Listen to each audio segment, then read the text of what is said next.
2-4 দিন প্রচন্ড গরম পড়ার পর অবশেষে একটু বৃষ্টি নামলো, ওয়েদারটাও একটু ঠান্ডা হয়েছে। আর এই ঠান্ডা ঠান্ডা ওয়েদারে আমাদের সকলেরই কম বেশি চপ কাটলেট খেতে ইচ্ছে করে। মিঠাই স্কুলের টিফিনেও তাই ভীষণ হেলদি আর টেস্টি কম তেল দিয়ে বানানো একটা কাটলেট বানিয়ে দিয়েছি। এটা ওটস আর সোয়াবিনের কাটলেট। রেসিপি ডিটেলসে পরের ভিডিওতে শেয়ার করব, দেখবেন, আশা করি ভালো লাগবে। আমার মেয়ে সোয়াবিন খেতে একদম পছন্দ করে না, যদি ও টের পায় যে এটা সোয়াবিন। কিন্তু এইভাবে যদি আমি ওকে কাটলেটের আকারে সোয়াবিনটা খাওয়াই, ও বুঝতেই পারে না কি খাচ্ছে আর খুশি হয়ে খেয়ে নেয়। মিষ্টি মুখের জন্য একটু গুজিয়া দিলাম। গুজিয়াটা খেতে কিন্তু বাচ্চা থেকে বড় সকলেই বেশ পছন্দ করে। আর দিয়ে দেবো আমসত্ত্ব। আগের দিন প্রথমবারের জন্য মিঠাইকে টিফিনে আমসত্ত্ব দিয়েছিলাম, আর খাওয়ার পর বেশ পছন্দ করেছে, বলেছে আমাকে একটু বেশি করে দাও। আমার ফ্রেন্ডও কিন্তু পছন্দ করেছে, তো আমসত্ত্ব দিয়ে দিলাম আর সাথে একটু আঙুর দিলাম।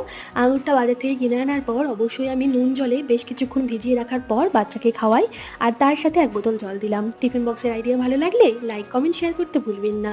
ধন্যবাদ।